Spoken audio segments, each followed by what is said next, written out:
Mga kaibigan, Pilipinas Got Talent finalists. Oh! Banal na aso, sakong kabayo, natatawa ko.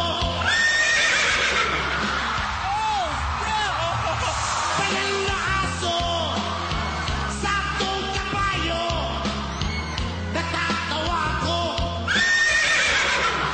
Kamusta ang experience mo dito yung Pilipinas Got Talent? Tayong mga LGBT, usually pag nagti-TV tayo, we expect na may bayad. Ito totoo lang naman tong experience ko. Akala ko yung sasakyan namin mag-boost na air condition. Oh, syempre, talent. Oh, talent. So ang dumating, hindi na van, L300 na. So, ang ibig mong sabihin, kung hindi ka makakarating ng Grand Finals, wala kang matatanggap. Yes. Naiyak na ako sa lungkot. Nalugi na ako eh. Tinigilan ko na ngayon showbiz, di ba? 1 year ako nawala, nakalimutan na rin ako dito. Meron ka bang isang pagkakataon sa sing-along na talagang worse, na hindi mo makakalimutan? Nag-away kami ni Petit. Minura niya ako, minura ko siya.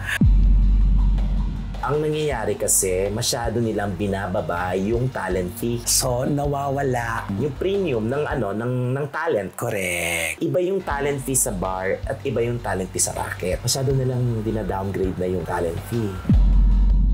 Anong plano mo pagtanda mo, BF? Ito nga tinatanong ko sa sarili ko, paano pag hindi na ako sa comedy bar? Paano pag hindi na ako nagpe-perform? Naiyak ako.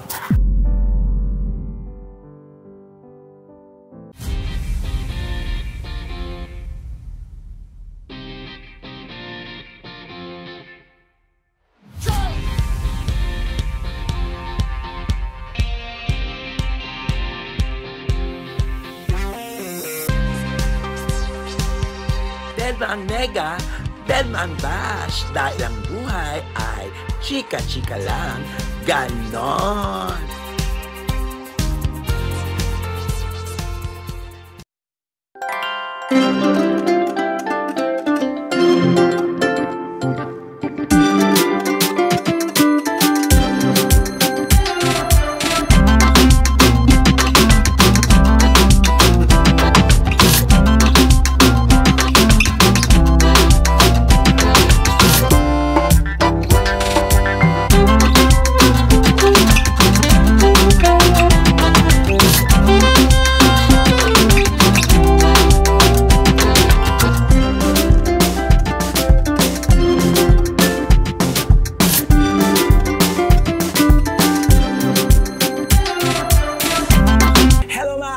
Welcome to my vlog. And for today's video mga kachika, naku, iba na naman po ang ating kakachikahin, kakakwentuhan mga kaibigan.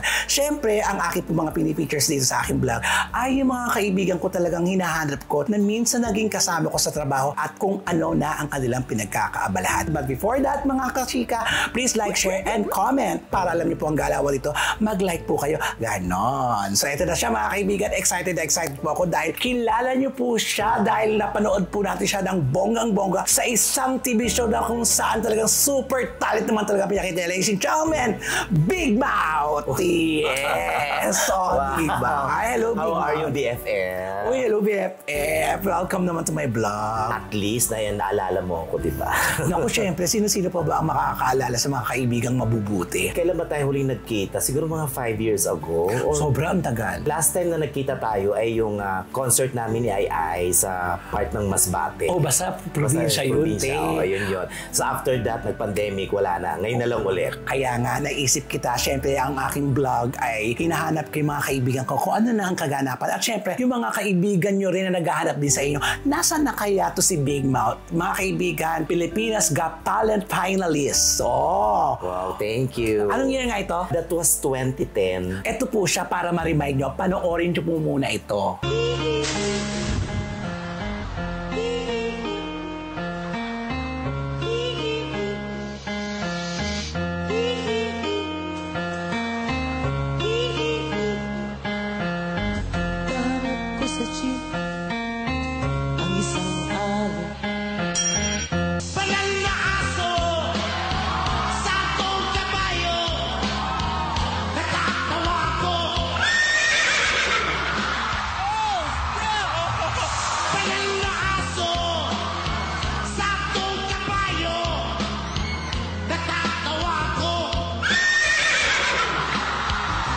galing, di ba? Natatandaan niyo na po ba siya?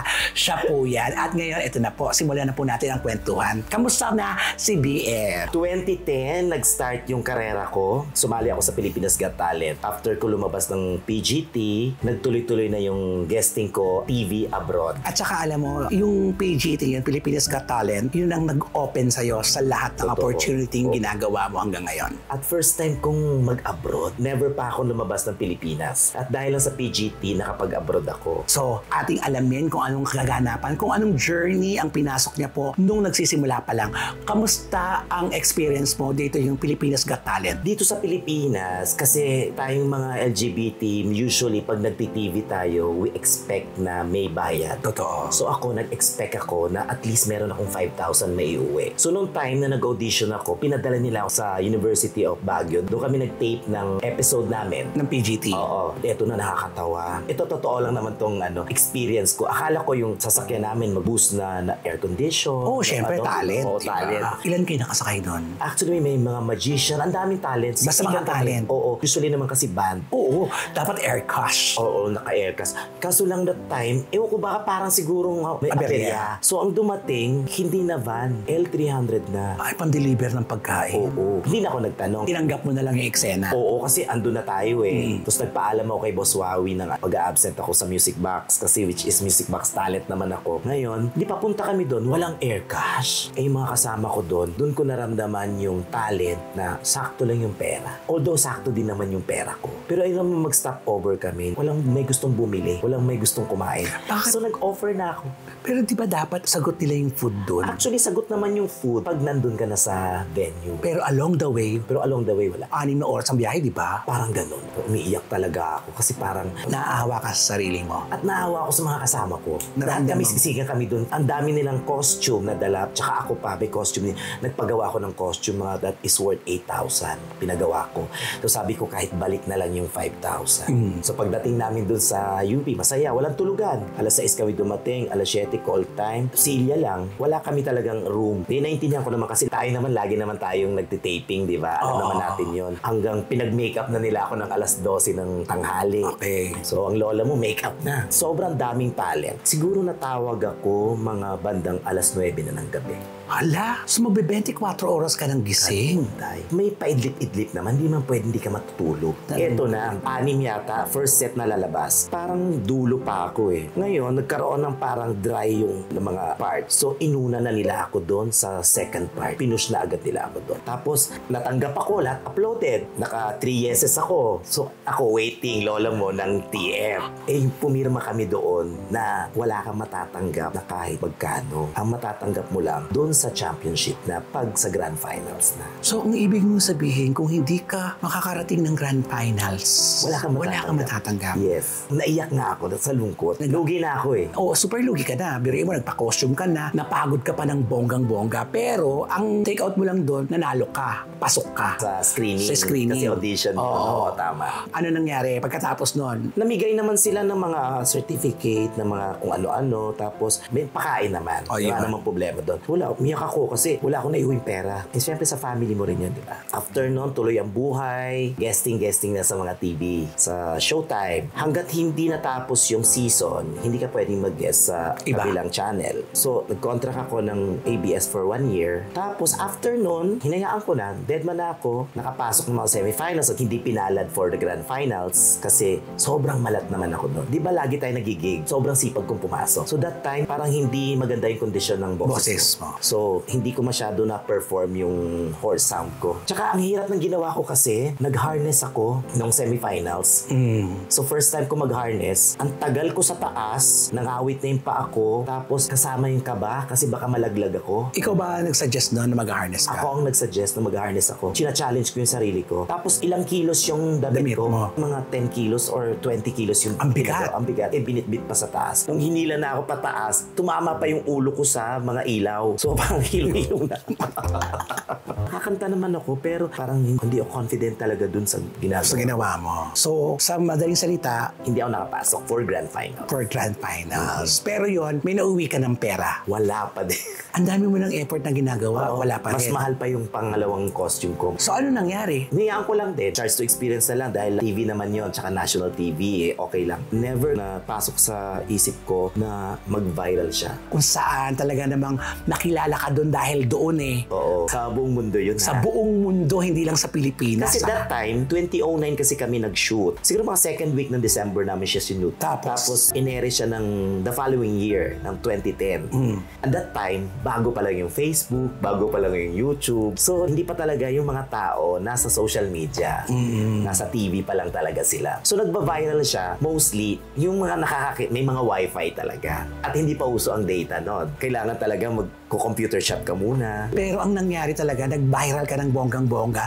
Dito na, nakakuha ka ng imbitasyon. Saan ka unang-unang bansa? Unang invitation ko was BBC TV sa London. Alright. At syempre, ang tatanong na ngayon manonood, may budget na yan. May budget na to. Ito talaga. Actually, nung may tumawag sa akin, di ba, alam mo naman yung slang, yung mga...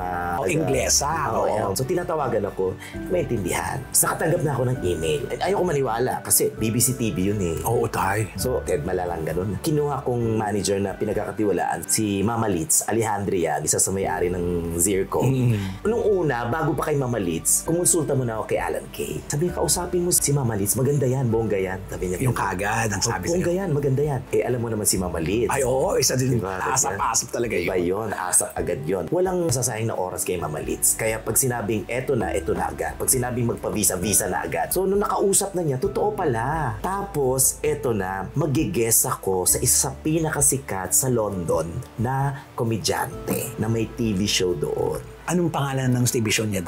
The Mad Mad World. It's the Mad Mad World TV show sa London. Bongga ka din. Diba? At ang host nila doon ay si Paddy McGuinness. Na sikat na sikat. Ay, bongga ka. Ayun na. Nagpunta ka ng London. VIP. Ay, yung pamasahe, paano? Kanila lahat yon, lahat ng gastos kanila, +1 pa ako. Yun yung kasama mo si Mama Litz. Oo, yun na yun. Kasi natakot ka kasi baka... Chika-chika lang, di ba? Oo. At saka, first time ko mag-abroad na, hindi pa ako nakapag-Asia, no? Nung pagdating sa London, anong eksena mo? Siyempre, Queen. Nung dumating ako ng airport ng Heathrow, Snow, iba talaga, ibang pakiramdam, parang pangimayaman. Parang sarap naman mamuhay dito, parang ganon. Yun yung sinulat ako ni Jobert Sokal dito na VIP ako sa which is true naman. Yung pagtanggap nila sa'yo talaga. Iba yung treatment. Paano kayo dumating sa studio? Sinundo kami ng isang malaking sasakyan from airport, sinila kami sa hotel. The following day, mag-shoot na. Nagustuhan ko doon kasi halos binigay nila sa akin yung pinakamalaking dressing room. Ay, iba talaga yung pagtanggap nila Kasi sa'yo. may kumpleto siya. May sarili ka ng kwarto, ang laki-laki. May dining, may living room, may mga banyo. Pero ang laki-laki, dalawa lang naman kami. Tapos yung nagbibit-bit nung kapa ko na kulay dilaw. Samantalang dito, kinaganon-ganon lang namin yun. Doon talaga 2 tao nagbibit-bit. So, ganun. Lang pumasok ngayon sa isip mo yung hirap na dinanas mo noon o sa Galing Baguio. Sa Baguio, na umiiyak ako. Oo. So, ibig sabihin, iba talaga yung mga plans ni Lord. Kaya naniniwala talaga ako may balik. Oo, ayun na nga, pero tay. After ng London, hindi pa ako nakakauwi, tumawag na si Moscow. Ay, Di ba? Tumawag na si Russia. ano naman ginawa mo sa Russia? Din, yung banal na aso din. Paano yun? Nagpe-perform ka, kinakanta mo Tagalog? Yung mismong kanta na yon. Tapos, Nanonood lang sila. kasi po mga kachika, yung pong pinapalakpakan sa kanya yung boses kabayo niya, di ba? Yun ang nagdala sa kanya sa rurok ng Malabon, ha? Sa rurok ng Tagumpay. Napakahusay nun. Tapos, after Moscow, Tuloy-tuloy na invitation. Meron na akong Germany. Yung iba, hindi na namin natanggap. Katulad sa Greece, marami pang iba. Meron pa akong China, hindi namin matanggap dahil medyo na hectic yung schedules. Pero ang daming invitation. Tapos, Taiwan, nag-Taiwan TV din ako. Germany TV. Puro TV muna yon bago ako nag-tour muna sa iba-ibang bansa na concert, ha, yung mga show. isipin mo, kabago-bago mo pa lang pero ang bilis ng pag-akyat mo, narating mo kagad yung mga bagay-bagay na pinapangarap ng lahat ng entertainer. Oo. In his time talaga. Natapos na yung mga tour-tour mo, nagsising-along ka pa rin nun, di ba? Oo, love ko pa rin yung Oo. Nung nagpandemya, ayun, ano nangyari? Bago magpandemya, nilipat ko na yung mother ko dito sa bahay. Parang gift ko sa kanya, itong bahay na to. Ay naku, ito na mga kachika. Nandito po kami ngayon sa bahay niyang naipundar sa kanyang talent. Nakasama niya po ang kanyang butihing ina. Sa trabaho nating gabi, di ba? Mahirap kasi mag-ipon. Lalo na pag gabi-gabi binibigay sa yung sweldo mo. Kasi ganun po kami. Pagkatapos po ng trabaho sa gabi, madaling araw, paglabas mo sa club, bibigay na po yung sweldo nyo. No work, no pay. Correct. Marunong ka ba mag-ipon? Nag-iipon naman din ako, pero yung ano lang, sapat-sapat lang din. Hindi ka pala ipon pa dati. Dati naman, nag-iipon din ako, pero alam mo yung waldas din ako. Pagkatapos ng trabaho natin, rampa pa kayo, di ba? Rampa pa kami. Kasi alam mo naman yung mga bakla doon. Kami magkakasama, inuman. So, inuumaga na. So, Madaling ubos na salita. naman yung pera mo. Kailan pumasok ka kahit may sakit ka. Kasi nga, konti lang yung kikitain mo kung wala ka pa namang tip, kung wala ka pa namang racket. at saka inubos nyo na yung pera nyo, kinita nyo ngayon. Oh, yes. Kunwari, kumita ka ngayon ng malaking tip mo ngayon, naka 5,000 ka ngayong gabi na to. Ubus yun. Dumating ba sa puntong na ubus ka talaga? Yung said na said ka? Oo. Anong nangyari? Lagi ako nagdarasal kasi na lagi akong gabayan kahit na naubos ako. Bakit naubos ang pera mo? Siguro, Nagbabaya ka? isa yon, di ako knowledgeable about sa finances. At saka iniisip nyo kasi bago wala pang pandemic, may kita naman mamayang gabi. Tsaka bata ka pa kasi, napaka-workaholic Marupok. mo. Marupok ka, tsaka parang energetic ka pa. Alam mong may darating at alam mong malaki yung kikitain mo. Alam mo yon? Yun ang madalas kasi iniisip ng karamihan sa atin. Oo. Yun, kasi masaya naman kasi talaga. Hindi naman natin sila mapipigilan talaga kasi nagtatrabaho ka naman ng mabuti. Napakanda-kuba ka, nakakanda paus-paus ka, di ba? Ako, yun ang thinking ko dati. More on libre ako. Eh dumating ang pandemya. Ito na. Buti nakalipat na ako dito. Kinumpleto ko yung gamit sa bahay. Naregaloan ko yung nanay ko ng 2-door na rep kasi yung gustong-gusto talaga namin. Actually, speaking of two-door, nakita ko nga yung picture mo na pinost mo. Tapos may malaking TV. Nasaan na sila? Binenta ko sa'yo, di ba? Nasaan na? Nung pandemic, akala lang natin mga 1 week lang siya, 2 weeks. Tapos, ito, kinuha ko yung bahay, laki ng ginastos ko, bumili ako ng gano'n, kompleto ko lahat. So, konti lang yung naiwan sa bangko ko, pero pang emergency funds lang. Tapos, nagbe-maintenance pa yung nanay ko. Tapos, siyempre, kumakain din naman kami. So, although dalawa kami, magastos din. May aso pa ako. After a year, kaya pala ako nakapag-decide na kailangan na nating i-give up yung ibang gamit. Kasi, parang hindi na tayo aabot dun sa Ihahaba pa na ihahaba pa ng PC natin sa pera. Yung una, sabi ko, sige, benta mo natin yung rep. Kahit wala tayong rep, marami tayong lulutuin dahil wala naman masyadong nabibili daw sa palengke. So, binenta ko siya siguro mga half the price. May bumili naman. Pero iniyakan ko kasi regalo ko sa nanay ko yun. Pero okay lang, sige, makakabili pa naman tayo. Sumunod, ito kasing TV ko, mas malaki ang price. 100 plus. Nabenta ko lang siya ng mga more or less 70, 80, parang gano'n. Siyempre, gusto natin ng gano'n. Regalo mo sa sarili mo Oo, yan eh. umiyak ako kasi nga, nawala na, dalawa na. Oo, kasi wala pa rin trabaho kasi noon, di ba? Nagbabayad pa ako ng bahay kasi itong bahay ko binabayaran ko pa until now. 3 lang naibenta ko dito sa bahay. Yung dining set, TV, at saka yung rep lang. Yun lang naman. Pero yung itong bahay, hindi ko napagalaw. Yun na nga, kanina pagpasok ko, mabuti, sabi ko, andito pa rin kayo.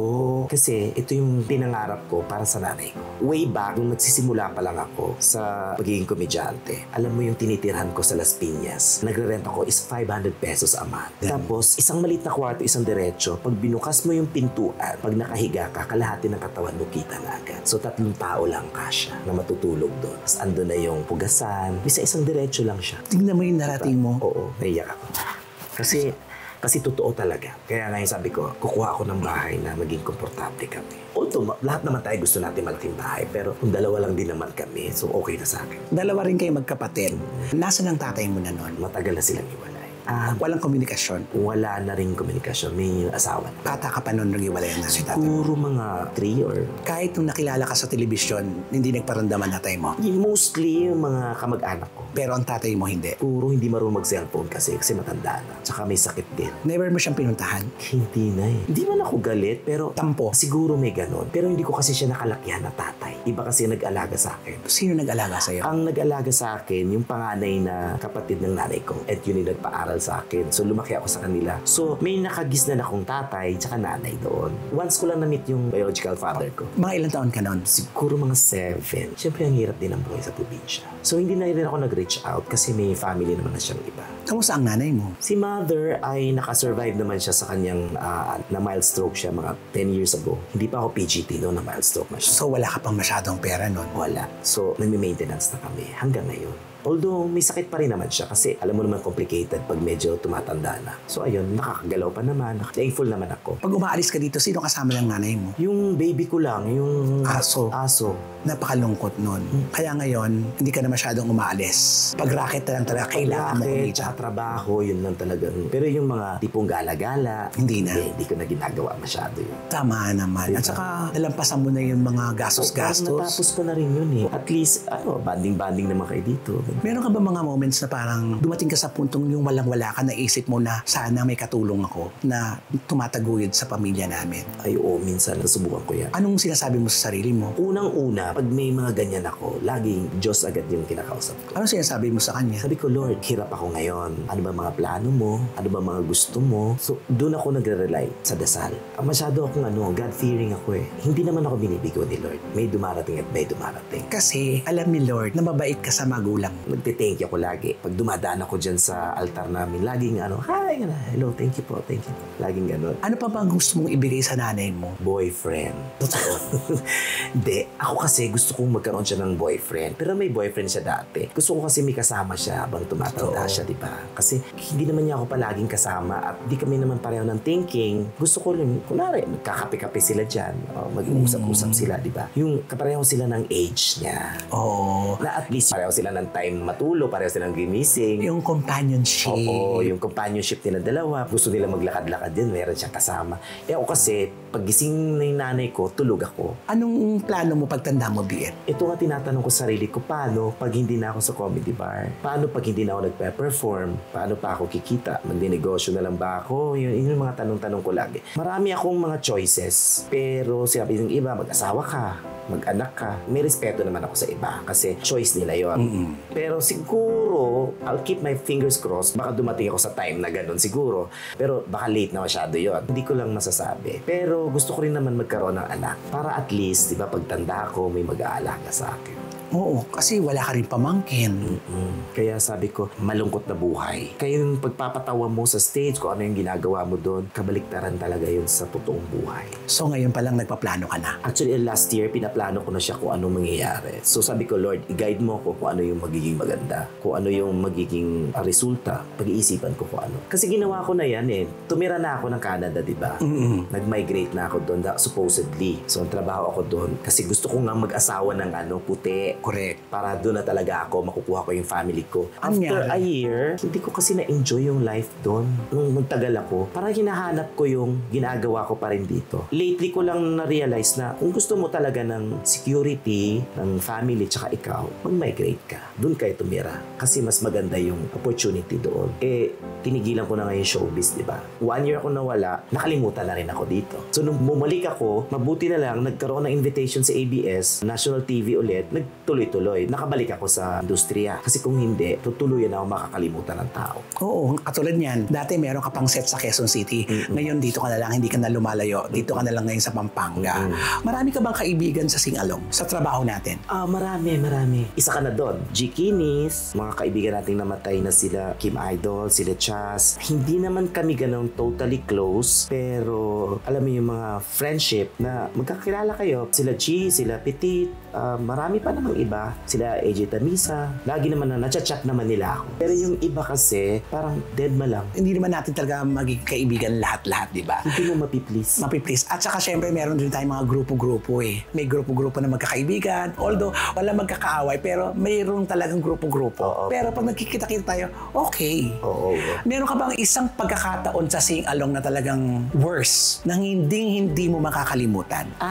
Nag-away kami ni Petit. Bakit kayo nag-away? Si Petit at ako magkatabi sa sakpuan. Meron kami isang gamit na pinag-away. Parang, ewan ko ba dito kay Petit? Yung cellphone dati na 4G ba yun? Parang ganon. Okay. iPhone. Gustong-gusto niya kasi wala pa siya noon. Binenta ko sa kanya. Okay. Tapos, yung nasa kanya na parang hindi na yata kumana yung phone. So, binato niya yung phone. Nabayaran na niya ako.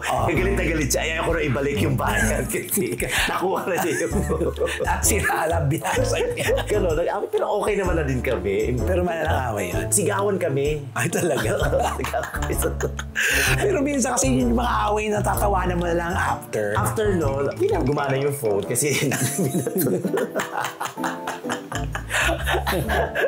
Minura niya ako, minura ko siya. Grabe, namurahan. Ilan taon ka na sa sing-along? Siguro mga 2 dekada na. Sa 2 dekadang yon, nakikita mo na yung pagkakaiba dati sa sing-along ngayon, lalong-lalo na sa mga talent. Sobrang malaki. Kasi katulad mo, nas nauna ka sa sing-along. Kahit wala ka na sa sing-along, ang taas pa rin ang respeto ko sa'yo. Alam mo yun? Ngayon ako naman. Hindi, ganun ako eh. Kasi yung respeto ko as senior, kumbaga kung nauna ka lang siguro ng 3 taon o 4 na taon, senior pa rin yun. Sila vice, ang ganyan. Basta may nauna sa akin, gano'n, kahit 1 taon lang. Nire-respeto mo. Nire-respeto ko kahit na sino yan. Kahit naman ka-level ko, nire-respeto ko. Pero iba talaga ang difference talaga nung mga komedyante noon sa ngayon. Kasi dati, tayo ang dami-dami natin. Pero mostly kasi, ang kilala, Manila lang. Ngayon kasi, nationwide na, ang dami na. Correct. Masaya kasi dumami. Pero parang Kasi ako may hinahawakan akong isang page ng stand-up comedians and impersonators of the Philippines. Correct. So ako yung admin doon. Ang nangyayari kasi, masyado nilang binababa yung talent fee. so nawawala. Yung premium ng talent. Correct. Kaya paminsan kinakausap ko yung client, maayos naman ako makipag-usap. Kasi ganito po yung talent fee. Hindi po pwede. Kasi talent yan eh. Iba yung talent fee sa bar at iba yung talent fee sa racket. Pareho lang din naman yung gagawin niya. Kasi ganito po yan. Magmi-makeup po yan. Mamamasahe po yan. Ang layo po ng venue nyo. Mas maaga silang darating. Hindi naman pastar yung mga yan. Maaga. At paggagawa ng materialis yan. So, paghahandaan yung event mo. Kasi kung sa gig ka lang, kakanta ka, magpapatawa kayo, wala namang masyadong gagawin. Masyado nilang dina-downgrade na yung talent fee. Naaawa ako. Nakakaawa para sa mga taong mga nauna sa sing-along na pinagpursigihan, katulad ko pinagpursigihan namin, itaas ang antas ng mga host para pag rumakit tayo, malaki ang sweldo. Pero ang nangyari kasi ngayon, sa sobrang dami ng sing-along master, mga komedyante, doon na nagkaroon ng problema. Naaawa ako sa mga kasamahan ko kasi katulad ako, meron akong talent fee na sinusunod na which is standard mo. At depende pa sa areas yon. Correct. At depende kung nasa Pilipinas ka o nasa abroad ka. So sinusunod ko yon. Kasi yun ang tinuro sa akin ni Mama Litz. Pero ngayon kasi, hindi mo masusunod. Kasi mas maraming binabagsak yung presyo. Ida nga, sa mga kailan lang na sumibol, na nag-stand-up comedian, doon nasisira lahat. Nakakapanghinayang. Anong masasabi mo sa kanila? Sa mga baguhan natin kasama, wala naman ako against. Lahat naman tayo gusto kumita. Tsaka naalis na kasi yung parang stereotype na nagpa-parlor tayo. Iba na kasi pag sinabing mga LGBT ngayon ng mga katulad natin, nasa entertainment na tayo mostly. Correct. So sana, pag-usayan na lang natin ang ating talento, itaas natin ang ating kalidad para mataas din naman yung ating payments, yung payouts natin. So ganun lang naman yun eh. Pag ginalingan mo sa industriyang to, lalaki din yung budget mo. May iba kasi, talent-talentan lang, hindi naman talaga talented. Hindi ko po dinaano masyado yun. Para maipasok lang nila yung sarili nila sa ganon. So parang magkaroon ka, think of a material na hindi mo ginaya o pwede mo siyang gayahin, pero kailangan ma-justify mo ng bongga. Iyon ang pinakatama. Oo, yun. Lahat naman kasi tayo, kahit naman sa Facebook, lahat naman ng mga digital creators ngayon, nanggagaya-gaya na lang din lahat, diba? Pero kailangan, gawa ka ng isang twist para at least maiba naman yung style mo. Correct. Dapat galingan mo sa paggaya. Totoo. Kasi yung gumawa niyan, pinagkaigi-igi niyan, tapos ginaya mo, na winalis mo lang. Oo, totoo. Yun eh. Pero, eto naman, ipaalala lang naman sa mga kasamahan natin na gusto rin kumita. Tsaka kailangan may respeto, lalo na sa mga bagong sibol, kasi yun ang unang-unang tinitignan. Meron ka namang eksenang na parang na-bypass ka ng mga baguhan? Actually, marami akong ganyan dati. Oo. Anong pakiramdam mo pag nadaan-daanan ka ng mga bagito? Meron akong isa, sumalangit nawawala na po siya ngayon. Ayoko na lang banggitin yung name niya. Wala pa ako sa Zirco noon, nasa Metro Walk pa lang ako. Alam mo naman ako mag-makeup dati, drag, dumating siya. Nagme-makeup ako sa isang espasyo lang. Sabi niya, paaga mo naman. Anong meron? Sabi ko, misit ako te. Ikaw pa yung mga kasama ko ngayon. Gumanon lang siya, tapos lumayas na. Ay, So, tinandaan ko yun. minarkahan mo. Tinatanong niya ako kung anong meron kasi plakado na yung makeup ko. Baka naman okay naman kasi yung makeup mo. Alam mo naman ako mag-makeup dati. Okay na okay talaga. Ay, oo, nakilala kita talaga. Yung parang apat ang mata mo. Ganun ka. Nakakatakot, no? Kasi gusto ko kasi mapansin. Which is napansin naman ako sa PG team ganun. Saka yun ang paraan mo eh. Sabi nga nila, kung yung talento mo ganito, gumawa ka pa ng kakaiba pa. Pangalan ko dati, Joanne. Sabi sa akin ng isang entertainment manager, mag-isip ka pa ng isa pang name na talagang catchy. So hindi ako nakaisip. Sino? Ibang tao naman, si Banana naman, sumalangit na wak. Kumakanta ako sa isang napakalit na bar. Siguro mga ilan lang yung tao doon. BM, sabi niya. Anong BM? Big Mouth. Eh syempre pag girl ako, Big Mouth 2000. Parang hiyang-hiya naman ako. Wow! Parang ayoko naman. Pero sabi ko, parang very catchy. Parang pwede. Hanggang sa dinala ko na siya. Ilang years ko na siyang bit-bit. In fairness. So ngayon, kamusta na si BM? Okay naman. Medyo hindi katulad nung pandemic talaga. Halos umiiyak na kami dahil wala na kami makain. Pero ngayon, Ginto na yung kutsara namin. ayun. At least diba, nakita mo yung buhay, babataas lang. Kaya pag nasa taas ka dapat mag-impok para pagbaba, yung na-impok mo magagamit mo sa pagbaba mo at gagamitin mo rin yung sa pagtaas mo. Ganon. Sabi nga nila sa akin, minsan may nagbabash sa akin sa Facebook. Sabi nga, laos na yan. Lagi ko sila sabi, wala naman talagang salitang laos. Pag sinasabihan kang laos, anong nararamdaman mo? Siyempre, ma-hurt ka naman. Pero siyempre, huwag mo ipakita sa kanilang hurt ka. Pero mararamdaman mo kasi yung salitang laos kung wala na talagang kumukuha sa'yo. Pero andito pa po ako at nagsishow pa po ako ngayon.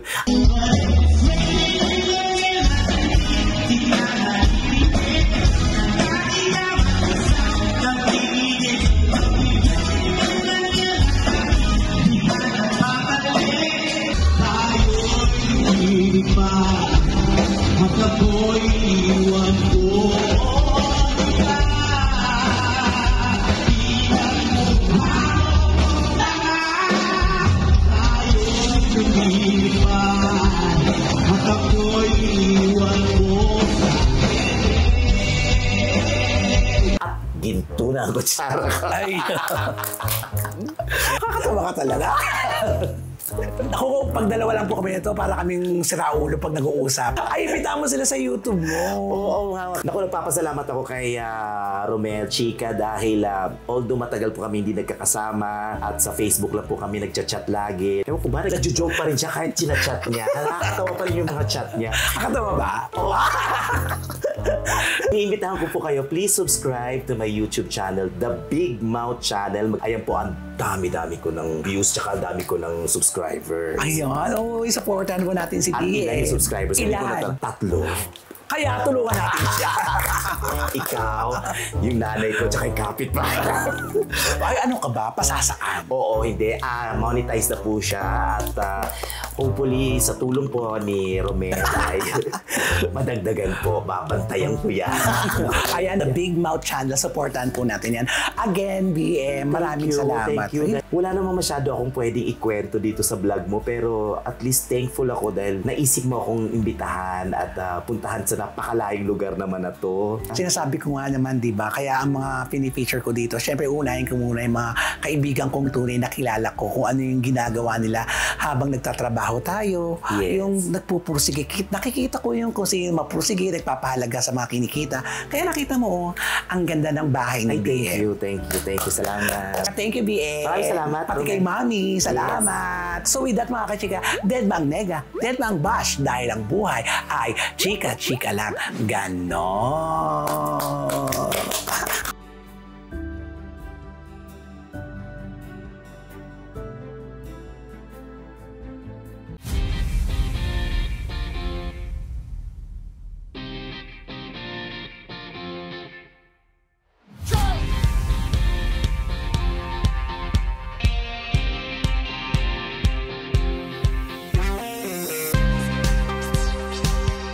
Dead ang nega, dead ang bash, dahil ang buhay ay chika-chika lang.